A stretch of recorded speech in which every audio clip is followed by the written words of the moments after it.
Over the past few weeks, I've been focusing a lot on the changing landscape of Baltimore, and I've been getting a lot of comments, both positive and negative, about projects like this one. A lot of people are negative on them, saying that they're gentrification and they're pushing residents out that used to be there, and it's not fair to the old residents.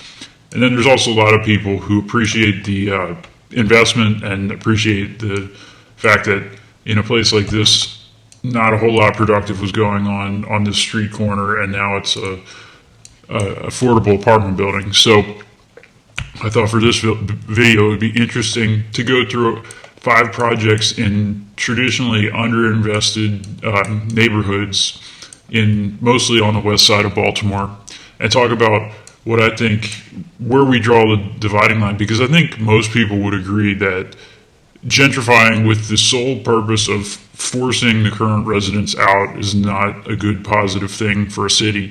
But at the same time, the other side needs to understand that if you don't invest, then it's not going to get any better. There needs to be money, there needs to be investment, there needs to be effort put into improving an area. So anyways, this first one is along North Avenue over on the west side.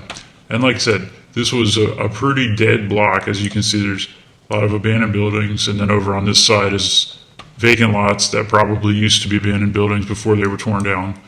Now, in 2018, both corners were built up with the North Avenue Gateway apartments. And as you can see, they're pretty basic, but a lot better than what was there.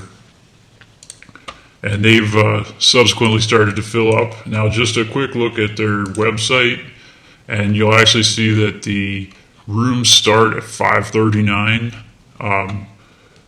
So this is clearly making a point of being affordable housing. And like I said, this is one that's in a traditionally underserved neighborhood.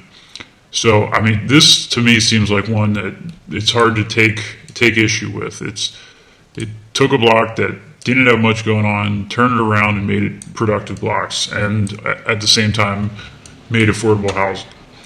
Now, not all the projects in Baltimore are like that, and this next one is one that I would be a little bit more critical of, and this is the Center West development in just west of downtown. Now, this one is, because of its location just west of downtown, I think it's a little bit more prime real estate, and I think the people who are building it had have different plans in mind. As you can see, this is the website, and despite it being a traditionally black neighborhood, you look at the website and that is clearly not who they're making an appeal to. So, and then also these are being marketed as high-end luxury apartments. And again, I got nothing wrong with high-end luxury apartments, but this is one of those tear the whole neighborhood down and have your massive blocks of apartments. So again, it's investment in a neighborhood that was struggling, so it's hard to be too critical of it.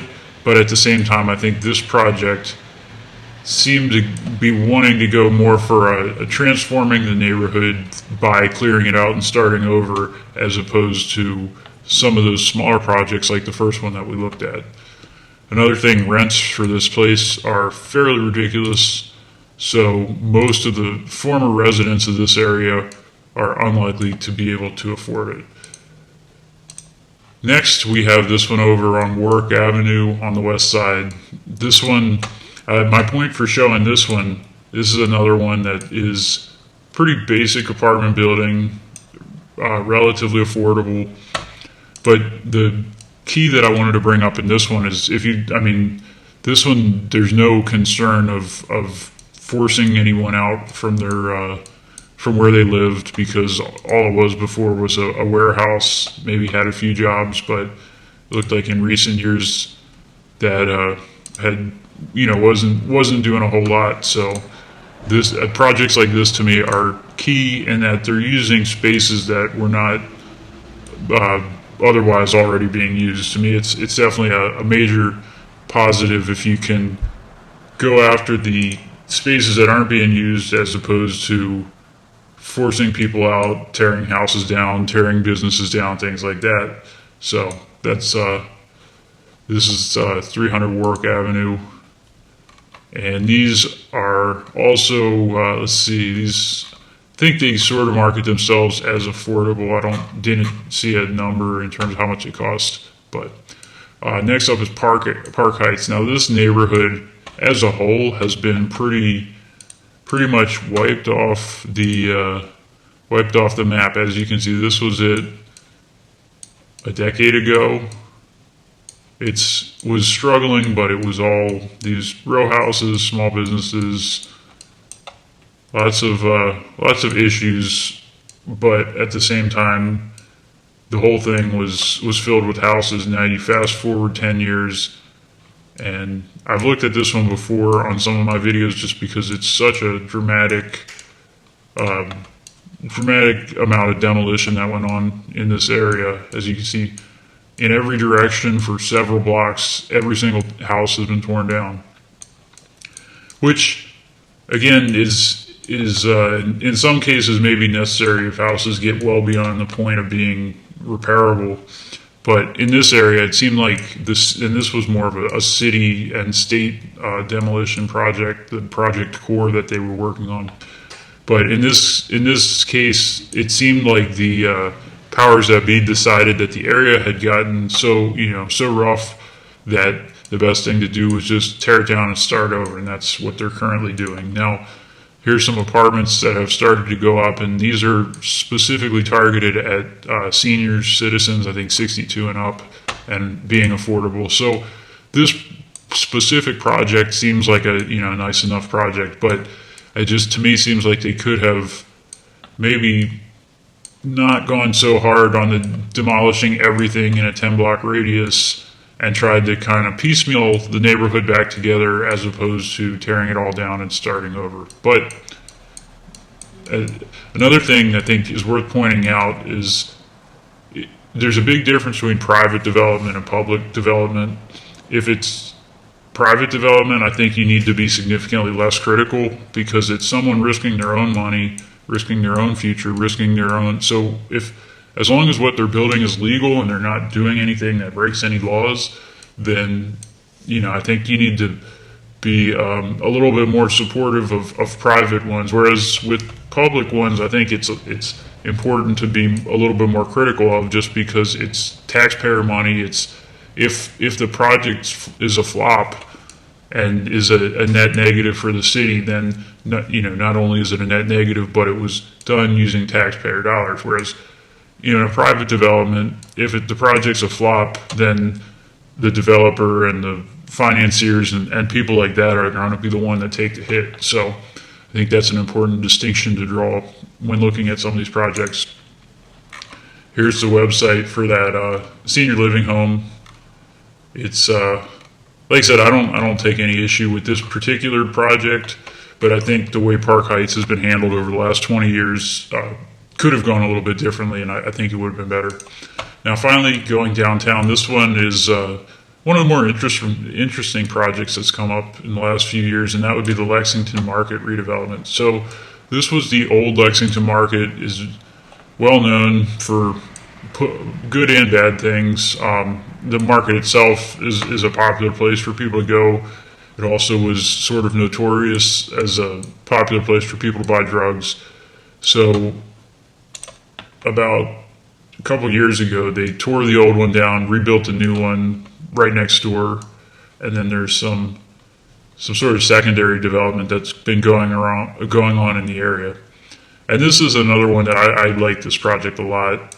To me, by the way they did it, the old building was, there was infrastructure issues, and the building itself was in disrepair, and they just, this one, it's because they replaced the old with something new and something better. I think it's a kind of win-win for everybody. There may have been a few businesses that had a rocky couple years during the transition, but I think it all in all was definitely a net positive. One thing for this area, though, that's a little bit unfortunate is last few times I've been through here, it seems like a lot of the drug-related issues haven't really been addressed. So it's it's a little bit unfortunate to see a lot of the money that gets dumped into these projects, and then the underlying conditions that are kind of led to the demise of the original are still there and not really being addressed. So that's it for this video. Let me know what you think. Do you think these? It's an interesting debate when a lot of people hear the word gentrification and they think, any construction is bad, any rebuilding of any kind is bad because it's gentrification, and gentrification is bad. But I think it definitely requires a much more nuanced. You need to take a much more nuanced look at the projects themselves and see how. Look at a few key factors: who was there first, and where are they able to fit into the new projects and new construction, or is it one of the type of projects where it seems like the goal is to kind of start over? And then,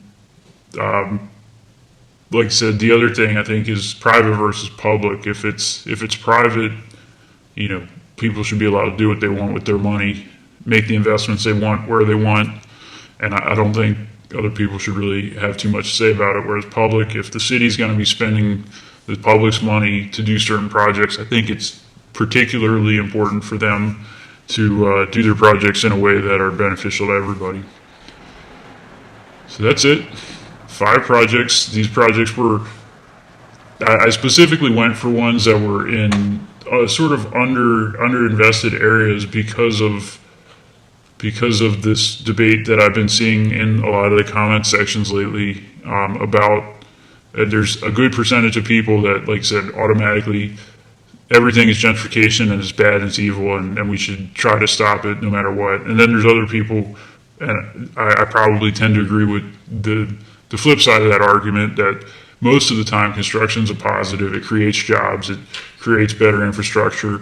And even when you talk about building higher end apartments, the bottom line is more apartments is better for everyone. So if you have more higher end apartments, then that pushes down the price of the higher end apartments, which in turn pushes down the price of the mid-level apartments, which in turn pushes down the level of the lower level apartments. So this idea that every apartment building that needs to be built needs to be affordable housing, every apartment building needs to be set aside for low-income earners, that's not really a realistic way of looking at it, because developers don't really want to build all their projects for unrealistically low rents that hardly cover the cost of construction.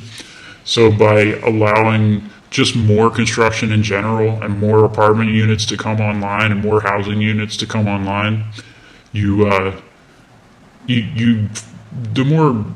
more units that are on the market, the better off you are. So I think it's key that people remember that, and maybe not be quite so critical of all these projects. But like I said, there's definitely some that are worth being critical of. So it's an interesting conversation, and I look forward to talking about it more going forward.